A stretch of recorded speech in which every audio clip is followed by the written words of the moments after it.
mission today, well, it's to pull back the curtain on a really pivotal moment in World War II, the Battle of Kiev in 1943. That's right. Because if you thought maybe the sheer scale of fighting that summer was over after Kursk and the Oral battles. Yeah, the big ones everyone remembers. Exactly. But the reality on the Eastern Front, it tells a much, much grimmer story. We're talking about just massive mutual exhaustion. Absolutely. Both sides were reeling, ground troops completely worn out, tanks, vehicles, basically running on fumes. And the casualty lists, they're almost hard to comprehend. And yet, despite all that shared exhaustion, 1943 really marks this defining shift. Because for the first time, the Red Army, after holding firm in July, right after Kursk, they launched their first truly successful summer offensive. That hadn't really happened before on this scale. Interesting. So our sources, and we're focusing here on military histories of the European theater, they let us track this chain of events leading to the permanent liberation of Kiev. And it wasn't just about grabbing territory, was it? Not at all. This fundamentally altered the whole strategic momentum on the Eastern Front. It was huge. Okay, so we've got some deep analysis here detailing the strategic gambles, the logistics, which sound incredible, and of course the staggering human cost. Yeah. We're diving into this series of Soviet operations that really culminated in the Second Battle of Kiev, a critical pivot point, like you said, deciding things in the South. Okay, so to really get the shock of this offensive, we need to understand the mood back in the German High Command. There was this real disconnect, wasn't there? Especially at the top, OKW in Berlin. Right, the Oberkommando der Wehrmacht. What was their take? Well, they were deeply skeptical. They just couldn't believe the Soviets could possibly mount another major offensive so soon after the huge losses they took in July. So they were kind of banking on the Red Army needing a long pause to recover. Exactly. They thought surely they need a significant operational rest. But the generals actually on the ground, facing the Soviets, they saw things differently. Oh, completely. Our sources really highlight Field Marshal von Manstein, the commander of Army Group South. He was, let's say, much more realistic about Soviet capabilities. And he saw something coming. He did. He correctly anticipated, quote, an immediate offensive, and he knew where it was aimed. Not just recovery, but a major strategic goal, breaching the front west of Belgorod and driving hard for the Dnieper River. That massive natural barrier. Precisely. And Manstein's fears, well, they were realized almost instantly with Operation Rumyantsev, launched August 3rd. And the opening. Overwhelming, I gather. Absolutely overwhelming. The methodical approach is fascinating. It started with this intense 5-minute artillery barrage right on the junction of General Ott's LI Army Corps. Okay. Din, and this is the chilling part, a 30-minute lull, silence. Wow, that must have been nerve-wracking. Designed for psychological effect, maybe? Thinking it's over. You have to assume so. Because just as they might have been, lifting their heads. Then the real storm hit. Exactly. A devastating, sustained 2-hour barrage hitting the exact same spot. Plus heavy air attacks. It just shattered the German command structure right at that critical point between the LAI Army Corps and the XL8th Panzer Corps. So the breakthrough was immediate. Immediate and severe. Infantry, tanks. The 5th and 6th Guards armies poured through. They achieved a penetration of, get this, up to 24 kilometers on the very first day. 24 kilometers on day one. That's huge momentum. Huge. And it built fast. The operation, named Rumyantsev, after a famous 18th century Russian general. Right. It scored early gains that quickly became crippling strategic problems for the Germans. The Soviet 53rd Army cut the vital Belgorod-Kharkov road. Ouch. Major supply problems right away. Instantly. Kharkov itself resisted fiercely, but it couldn't hold out. It fell on August 23rd after really severe fighting. And it wasn't just happening there, was it? There was pressure further south, too. That's right. Simultaneously, down south, Tolbukin's south front hit Hollett's 6th Army on the Mayas River. That led to retaking Taganrog on the Sea of Azov. So the Germans had no stable flank, no respite anywhere. None at all. Continuous pressure. And if we look at the numbers, the cost, this is where you really see an army getting, bled out. Army Group South lost about 133,000 casualties just in August. A staggering number. But here's the real killer statistic, isn't it? Replacements. Only 33,000 provided. Yeah. That leaves a deficit of 100,000 men in 1 month. What does that do to their ability to defend moving into the autumn? It cripples it. Fundamentally, it ends their capacity for any kind of strategic offensive action in the South, certainly for the rest of 43, and you could argue into 44 as well. They're basically forced onto the permanent defensive. Completely. That loss ratio meant the entire line was critically thin, stretched, exhausted. Yeah. And just incapable of sustained resistance against the Soviet steamroller that just kept coming. Okay, so losing 100,000 men net in just 1 month. How long did it take for that grim reality to penetrate Hitler's headquarters? Was there resistance to pulling back? Oh, major resistance. But the situation on the ground just kept getting worse rapidly into September. The threat wasn't just local losses anymore. It was a very real potential for the total collapse of Army Group South. Things were really coming apart. They were. The Soviets were cutting key rail lines, communication lines. The Bryansk-Konotop line was severed, which started breaking that crucial link between Army Group South and Army Group Center up north. And the cities kept falling. Day by day. Stalino fell September 8th, Mariupol on the 10th. The Red Army was creating a strategic nightmare for the Germans, opening this huge gap between the 1st Panzer Army and the 6th Army. They were close to just splitting the whole southern front wide open. Yeah, exactly. Which brings us to that classic conflict. Manstein, the general on the ground fighting for survival. Versus Hitler, obsessed with holding every inch. Precisely. Manstein's forces were physically incapable of holding the line they'd been assigned. He flew to Rastenburg, Hitler's HQ, on September 3rd, desperate, asking for massive replacements or, if not that, just permission to shorten the lines. And Hitler's response? Manstein later called the meeting profitless. Hitler refused to give ground, just wouldn't do it. But Manstein didn't give up. He went back on September 15th. What changed?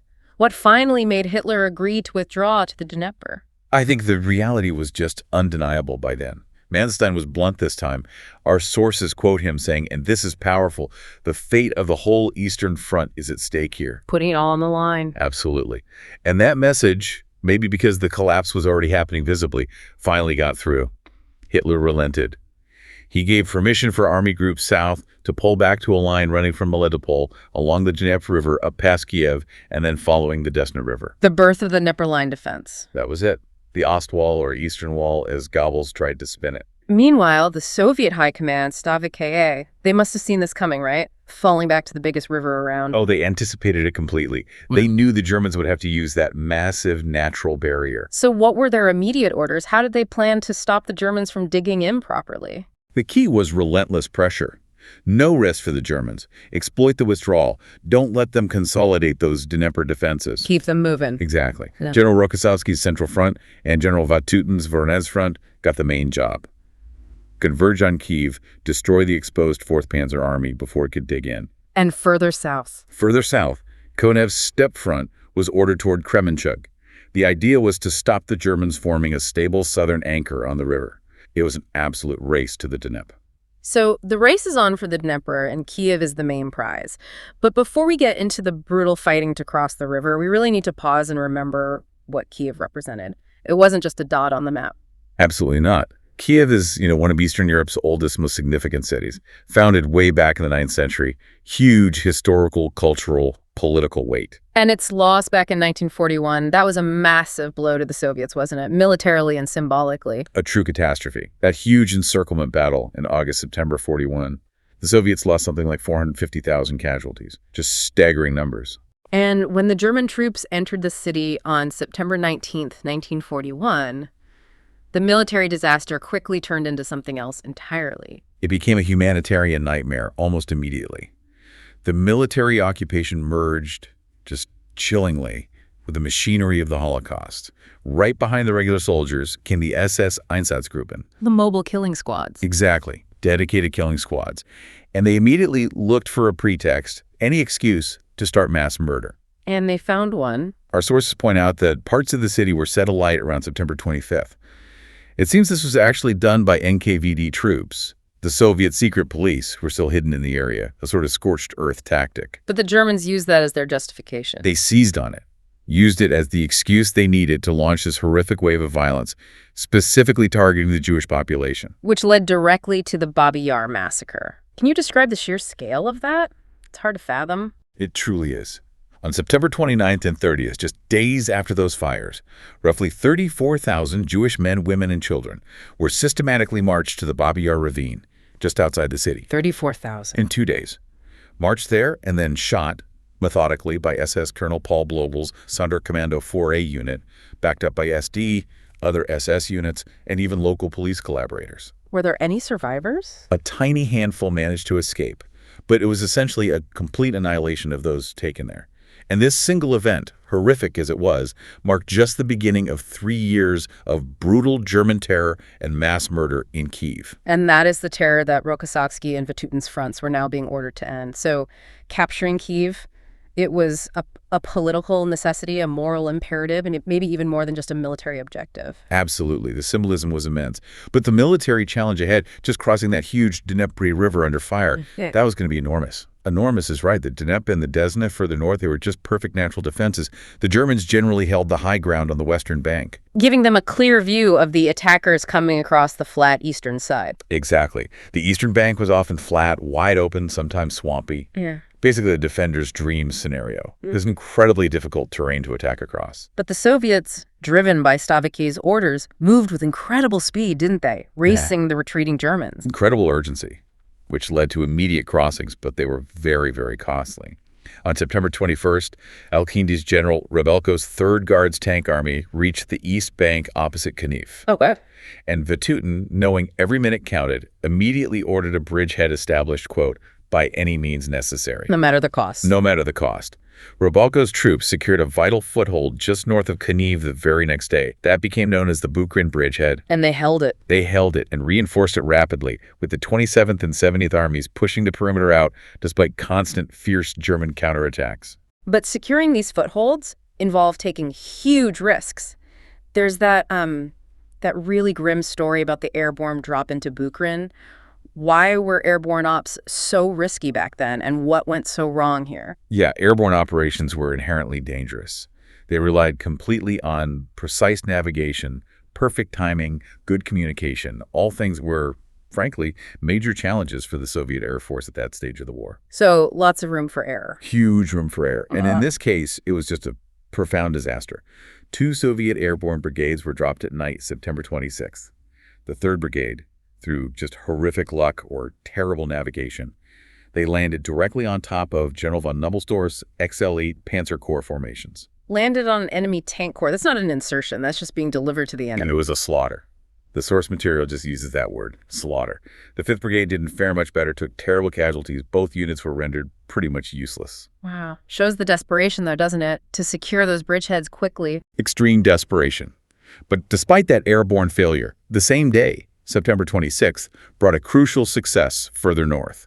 Lieutenant General Chibisov's 38th Army managed to force a bridgehead about 20 kilometers north of Kiev at Lutic. Lutic. Okay, that name's going to be important later, I suspect. Very important. And other bridgeheads were also popping up further south, near Dnipropetrovsk. So the Dnieper line was starting to crack, but the Germans were fighting back incredibly hard. They weren't just passively retreating. Far from it. Von Nobelsdorf, commanding that XL-8 Panzer Corps, knew he had to eliminate these bridgeheads. He launched a really fierce counterattack against the Bukrin bridgehead on September 27th. And the Soviets weren't expecting that level of force? Apparently not. Yeah. The commanders were surprised, thinking the Germans were too stretched thin. The fighting was incredibly intense. Some Soviet units, the reports say, simply ceased to exist. Just wiped out. Wiped out. The Germans only failed to completely clear the bridgehead because the remaining Red Army troops were incredibly stubborn, and Soviet artillery support from the East Bank was overwhelming. Okay, let's talk about the German defenses themselves. If the Dnieper was such a great natural line, why wasn't it, impregnable? Why weren't there massive fortifications waiting? Yeah, that's a fascinating point, and it really comes back to Hitler's command style, his pathology. His refusal to give ground. Exactly. He hated conceding ground, and he often forbade the construction of large-scale defensive works, concrete bunkers, deep trench systems far behind the front line. He seemed to think it signaled weakness, a reliance on defense he didn't want to project. So when Manstein's exhausted troops actually reached the Dnieper, many of the planned strong points were only half finished or not even started. The critical engineering effort that should have been preparing that line for months just wasn't allowed until it was far too late. So they're trying to build fortifications while literally being chased and shot at. relying on hasty dirt mounds instead of concrete. Pretty much. And doing it with an army that was already critically depleted. We mentioned the 200,000 wounded during the withdrawal. The average combat strength of Manstein's infantry divisions by then was only about 1,000 men. 1,000 men for a whole division. That's barely a battalion's worth. How much front could they cover? It worked out to about 50 men per kilometer of front, just incredibly thin. The armored divisions were also shells of their former selves. They were holding on purely through tactical improvisation and desperate fighting, not prepared defenses. But the Soviets were paying an astronomical price for every meter they gained, weren't they? Oh, absolutely. The butcher's bill was horrific. Rokossovsky's Central Front, just from August 26th onwards, 35,000 killed or missing, 107,000 wounded. And Vatutin's Varna's front. Even higher, 46,000 killed or missing, 131,000 wounded. Incredible numbers. It really shows, while the strategic tide had definitely turned, the war remained this brutal grind, this grand battle of attrition. Victory was being bought at the highest imaginable price by both sides. Everyone desperately needed rest and replacements. So by mid-October, that initial Soviet momentum, especially out of the big Bukrin bridgehead, it was stalling. Running into that exiled Panzer Corps again, now under von Choltitz, you mentioned. That's right. Dietrich von Choltitz, who later became famous, or infamous, as the Commandant of Paris. His troops were putting up incredibly stiff resistance at Bukrin. The Soviet attacks there were just failing repeatedly. Stavagara realized they needed a new plan. And they shifted their focus north to that smaller bridgehead at Lüttich you mentioned earlier. Why Lüttich? Why did that suddenly become the key? Two reasons, mainly. One, it was firmly consolidated, even if smaller. And two, perhaps more importantly, the Germans were still utterly fixated on Bukrin. They were convinced the main Soviet blow would eventually come from there. So the Germans were looking the wrong way. Essentially, yes. Which allowed the Soviet command to pull off one of the most audacious tactical gambles of the entire campaign. It relied on total secrecy and incredible speed. This is the part about moving the tank army, right? Rybalko's Third Guard's tank army. How do you secretly move an entire tank army? With meticulous planning and absolute operational security, they pulled the whole army out of the congested Bukrin bridgehead under cover of darkness, maintaining strict radio silence. And how far did they have to move? About 150 kilometers north to Lüttich. A huge undertaking for such a large force, especially at night. How did they stop the Germans noticing this massive movement? Active deception. They left small units behind at Bukrin patrols, artillery firing intermittently just enough activity to fool German reconnaissance into thinking the main concentration was still there. Meanwhile, the bulk of the army was undertaking this incredibly difficult trek. Logistically, that must have been a nightmare. Moving tanks 150 kilometers, potentially through rough terrain. Especially across swampy, underdeveloped ground. And the spearhead, Eltin Janfrovchenko's 5th Guards Tank Corps, faced exactly that challenge. How did Kravchenko handle it? What did they do? He took enormous risks. He ordered his troops to waterproof their vehicles as best they could, and then proceed, quote, full bore across the marshes and swamps. Full bore through swamps? That sounds messy. Did they lose vehicles? They did lose some tanks and vehicles, yes. It was a desperate, highly unconventional tactic. But crucially, it worked. It maintained the speed needed. The army managed to filter into the Lüttich bridgehead by around November 1st, before the Germans really caught on to what was happening. A huge strategic success based on deception and speed. And while the Soviets are pulling off this incredible maneuver, the German situation elsewhere is continuing to crumble, particularly in the south. Yes, the pressure didn't let up. Kryvyi Rog fell on October 24th, Dnipropetrovsk on October 25th. The southern part of the Dnieper line was breaking down. And then there was another critical intervention from Hitler regarding the Crimea. Ah, yes. A truly crippling blow the Germans inflicted on themselves. Hitler absolutely refused, point blank, refused to allow General Janis's 17th Army to evacuate the Crimea. So an entire German army got trapped. Completely bottled up when Soviet forces took the Perekop Isthmus. That was a whole experienced army with all its equipment that could have made a real difference in the fighting around Kiev. Instead, they were just stuck, rendered irrelevant by Hitler's refusal to accept even a temporary strategic retreat. So Rybalko's tanks are secretly in place at Lüttich. The Germans are distracted, depleted, and have an army stuck in Crimea. Stávy KA sees its chance. Exactly. The final order comes down.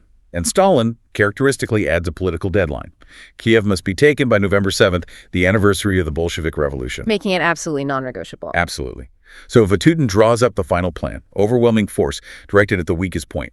The 38th Army, now under General Moskalenko, would lead the charge out of Luttich. Aimed right at the German 7th and 13th Army Corps, which were already weakened. Precisely. And Kravchenko's 5th Guards Tank Corps, now refreshed and hidden in Luttich, would provide the armored punch. What was the force disparity at this point? It was stark. The Soviets had amassed around 337,000 men and maybe 500 tanks for this push. They were facing fewer than 150,000 Germans, with, get this, probably only about 50 operational tanks left in that immediate sector. 50 tanks. Against 500, the odds were overwhelming. Completely overwhelming. The breakthrough began on November 3rd, and the opening. Just an incredible display of Soviet firepower. Over 2,000 Red Army artillery guns opened up. 2,000 guns focused on tearing those weak German defenses apart. They just disintegrated. The 38th Army basically rolled over the German positions with close air support from Krasovsky's 2nd Air Army pounding anything that moved. And there was a simultaneous attack, too. Yes, from another nearby bridgehead at Yasna-Ruka, Major General Chernyakhovsky's 60th Army burst out, driving west towards Zhytomyr, aiming to cut off any German retreat and split their forces. What about German counterattacks? Did they try? They tried. Elements of the 20th Panzer Grenadier, 7th Panzer, 8th Panzer, they were thrown in, but they were desperately under strength. They ran straight into concentrated Soviet artillery, anti-tank fire, and air attacks. They were forced immediately onto the defensive, just trying to slow the tide. It sounds like a total collapse. How quickly did Kiev itself fall? Very quickly. By November 5th, Moskalenko's lead units were entering the outskirts of Kiev. There was still fierce resistance inside the city itself, though. Major General Roth's 88th Infantry Division fought hard. The sources mention street battles reminiscent of Stalingrad, block by block. But the outcome wasn't really in doubt by then. Not at all. The momentum was too great. On November 6th, the city was declared liberated. Moskalenko reported the entire city cleared and about 6,000 prisoners taken. So the 3-year nightmare occupation was over. Kiev, the symbolic capital, was back in Soviet hands. Okay, so Kiev is liberated November 6th. But the battle for the western bank of the Dnieper, that wasn't over yet, was it? Not by a long shot. Rybalko, with his 3rd Guards Tank Army, didn't pause. He immediately pushed west from Kiev, aiming for Fastiv, and beyond that, Vinnytsia. Vinnytsia. That sounds strategically important. It was critical.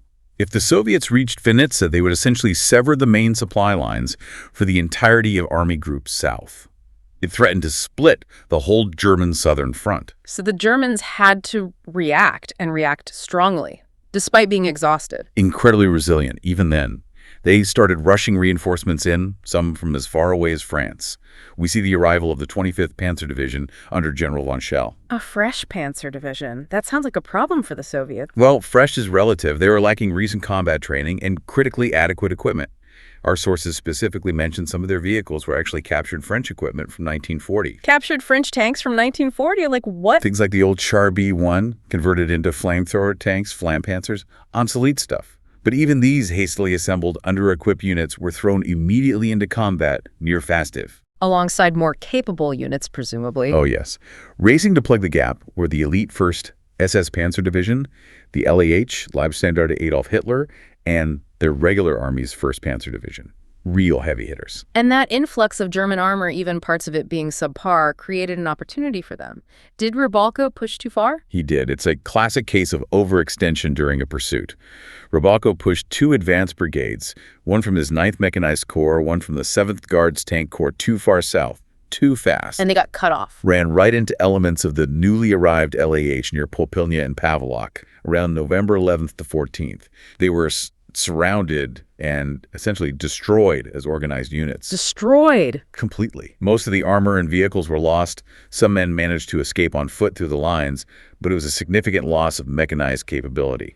A sharp check on that Soviet drive west. And von Manstein, the commander of Army Group South, he saw this as a chance to hit back. Absolutely. Manstein was always an opportunist. He immediately seized on this exposed Soviet flank created by Rybalko's advance. On November 12th, he ordered a major counterattack. What was the goal? Primarily to relieve the pressure on his LIX and 13 Corps, which were really struggling to hold on to positions around Zhytomyr and Korostin, west of Kiev. The idea was to hit the exposed Soviet left flank hard around the Brusilov area aiming to push the Soviets back from Kiev.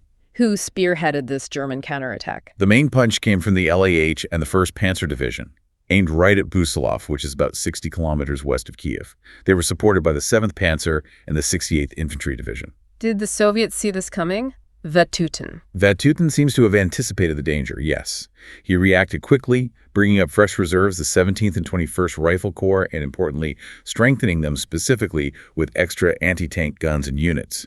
He knew the German counterpunch would rely heavily on its surviving panzers. Now, this German counterattack, it ran into some command issues, didn't it? Hitler got involved again. He did. Progress was deemed too slow. So, on November 15th, Hitler brought in 2 generals known for aggressive tactics. Erhard Raus to take over the 4th Panzer Army, and Hermann Balck to command the XL8th Panzer Corps under Raus. And this move led to some interesting commentary from within the German command. It certainly did. We have insights from Colonel von Mellenthin, who was chief of staff of that ex-Ales Panzer Corps. He wrote about it later. What did he say? He really praised Balter, called him a gifted, aggressive panzer leader. But he was quite critical of Raus, the overall army commander. Why? What was the criticism? Raus stuck to a plan involving a 2-pronged attack. Von Mellenthin argued strongly that in armored warfare against a dangerous enemy, the absolute priority had to be, quote, speed, daring, and maneuver. So concentration of force. Exactly. He felt Raus's plan was too cautious, too dispersed. He believed all available armor should have been massed into a single powerful fist aimed directly from Fastiv back towards Kiev itself. A knockout blow, not probing attacks. Interesting debate. But despite these disagreements at the top, the actual fighting on the ground was incredibly fierce, right? Especially involving those elite German units. Savagely brutal. And it really highlights how critical those few remaining elite formations were. The anecdotes are quite telling. Give us an example. Okay, take SS Captain Emil Weismann from the LAH's Assault Gun Battalion. During a desperate fight for the village of Solovika, he personally knocked out several Soviet T-34 tanks and anti-tank guns with his assault gun. He was killed by a shell shortly after, but was posthumously awarded the Knight's Cross. Shows the intensity at the sharp end. Absolutely. Or another one, SS Corporal Alfred Schneiderheit, also LAH. His platoon was holding a key position at Kacharovo. He was wounded, but he personally led counterattacks with just the handful of men he had left, actually regained ground they'd lost. While wounded? Yes. And he kept fighting off multiple Soviet attacks, including tanks, until he finally collapsed from blood loss. He survived and later received the Knight's Cross directly from Hitler. These stories really underscore something, don't they? They really do. They show that this kind of individual, almost suicidal heroism by these elite, well-equipped SS soldiers was practically the only thing holding the German front together in places after Kiev fell. These small, incredibly costly counterattacks bought just enough time, stabilized the immediate crisis, and prevented a total rout. So the battle just swayed back and forth through November. Very much a seesaw battle. On November 19th, the Germans did manage to retake the city of Zhytomyr after a really sharp fight right under the city's distinctive onion-domed churches. A tactical success for them. Yes, but their main push aimed at Brusilov, the really critical point that stalled out. Why? What stopped them? A combination of things. Heavy autumn mud, which hampered the panzers, overwhelming Soviet artillery fire from prepared positions, and just incredibly determined Soviet counterattacks, including constant harassment from the air by those IL-2 Sturmovik ground attack planes. The flying tanks. Exactly. Fearsome aircraft. Brusilov itself finally fell to a German pincer attack by the 1st and 19th Panzer Divisions on November 24th, but only after incredibly heavy fighting against 2 Soviet rifle divisions and parts of a tank corps dug in there. So another tactical win for the Germans, but at what cost? At enormous cost. Yeah. It was a tactical victory, yes, but the German forces involved were completely spent. They were exhausted, low on fuel and ammunition, and the weather had turned truly awful. They simply couldn't push any further. Balck was ordered to suspend defensive operations and dig in, try to hold what they'd regained. That marked the end of the German attempt to regain the initiative in November. Okay, so Balck's panzers are exhausted, digging in around Brusilov and Zhytomyr. But Raus, the army commander, he still wanted to try one more attack. Yes, he planned one last major push for early December. The idea was to attack the Soviet bulge that existed northeast of Zhytomyr, aiming to finally link up with those isolated German corps, the LIX and 13th, stuck up near Korostin. But you mentioned earlier the Germans were operating with bad intelligence. How bad was it? It was disastrously bad. This is probably the most critical intelligence failure leading into the final phase of the battle. German intelligence, the sources flatly state, was totally inadequate. What did they miss? They completely failed to detect the arrival and concentration of massive Soviet reinforcements. We're not talking small units. We're talking about entire armies. Entire armies? Like which ones? Specifically, Colonel General Kuznets's 1st Guards Army and Colonel General Lisilidze's 18th Army. Both were fresh, powerful formations, each comprising multiple rifle corps, and they were under direct STVKA control, moved secretly into the sector. So the Soviets were pouring fresh strength in, while the Germans thought they were still facing a weakened, depleted enemy. Precisely. The Germans were essentially flying blind, planning an attack against an enemy they completely underestimated. Yet, despite flying blind, that German counterattack on December 6th, the one meant to link up Korostin, it actually made some progress initially. It did, surprisingly. The ground had frozen solid by then, which helped the tanks. The 7th Panzer Division, under the skilled General Hasso von Manteuffel, often called his ace in the hole, made really good progress initially. They sliced through the forward Soviet lines, penetrated quite deeply, even managed to scatter the headquarters elements of the Soviet 60th Army. So, seeing that initial success, Balk tried to capitalize, tried for a big encirclement. Yes, based on that early success, Balk attempted a big enveloping maneuver. The plan was to create what became known as the Malini Pocket. The 7th Panzer would be the right hook, swinging north, while the 1st Panzer and the LAH hit frontally. The goal: trap and destroy the Soviet forces they thought were trying to move out of the Korostin area. But then came the moment of truth, the reality check. The devastating reality check.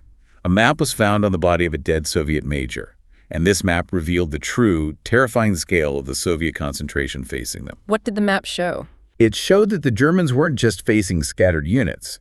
They were attacking into the teeth of at least 3 fresh Soviet tank corps and 4 infantry corps, with even more reinforcements moving up behind them, specifically mentioning the 25th Tank Corps and the 4th Guards Tank Corps. So hundreds and hundreds of fresh Soviet tanks they had no idea were there. Exactly.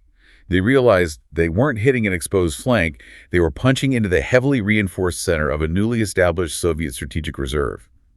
A fortress. That must have been a sickening realization for Balk and Rouse. Absolutely. The whole planned encirclement, the Malini Pocket, became instantly impossible, suicidal even. Facing those overwhelming numbers, Balk had no choice. On December 23rd, he ordered his exhausted panzers to halt the attack, stabilize the line wherever they could, and suspend the attempt to close the pocket. They were blood white again, and had achieved very little strategically. Precisely. They pulled back into defensive positions, desperately trying to hold on. And the very next day, Christmas Eve, December 24th, the Soviets delivered the final hammer blow. That was it, the culmination of all that buildup. The Soviets launched their final, massive offensive for this phase of the campaign. 3 combined armies and 2 full tank armies burst out of their positions. Where did they hit? They smashed directly into the sector held by the 3 weakest German panzer divisions, the 8th, the 19th, and that recently arrived, under-equipped 25th Panzer, the very units holding the line around Brusilov that the Germans had fought so hard to regain. And the result? The result was predictable. Those weakened German divisions were simply overwhelmed, shattered. Huge, irreparable gaps were torn in the German front line. So that was definitively the end of any German hope of retaking Kiev or stabilizing the front there. Absolutely, the end of the line for that effort. The costly back-and-forth battle, the persistent German attempts to counterattack and regain Kiev, ended in decisive failure. The Soviets were now firmly, permanently established on the west bank of the Dnieper. Achieving exactly what Hitler had desperately wanted to prevent. Yes, exactly. Cementing the strategic reality that the loss of the Ukraine was now inevitable for Germany. #tag outro. So, wrapping this deep dive up, it's clear that this incredibly costly fighting around Kiev through the autumn and into the early winter of 1943. It just fundamentally depleted Army Group South. In terms of irreplaceable experience, soldiers, tanks, equipment. Everything. It bled them white to such an extent that the final outcome for the rest of the Ukraine was really inevitable after this point. Kiev would never again be under German control. And it proved something crucial about the Red Army, too, didn't it? It absolutely did. It proved they could now successfully plan and execute these incredibly complex, multi-stage offensive operations, not just in winter, but in summer and fall too. And they could do it using sophisticated deception, like that Ludic move. Yep. That capacity really defined the remaining year and a half of the war on the Eastern Front. Yeah, we've really uncovered some fascinating details. Those high-stakes gambles, like Rybalko's incredible 150-kilometer secret tank army shuffle. Amazing operation. The absolute strategic importance of controlling those major river lines like the Dnieper, and just the mind-boggling casualty figures on both sides that defined this entire phase of the war. It's true. The complexity of warfare, especially on this scale, often makes us focus, understandably, on the military results. You know, the strategy, the river crossings, the arrows on the map. Right, the tactical victories and defeats. But maybe, as we finish, we should just pause and think about that deeper human cost. The cost encapsulated not just in the battle itself, but in the 3 years of brutal occupation that preceded it. We touched on the NKVD setting fires, the systematic horror of the Babi Yar massacre, the daily terror under German rule. Exactly. And then came the liberation. But liberation by a Soviet power that for many Ukrainians had also inflicted its own share of suffering in the past and would continue to exert control in the future. So that final provocative thought for you, the listener.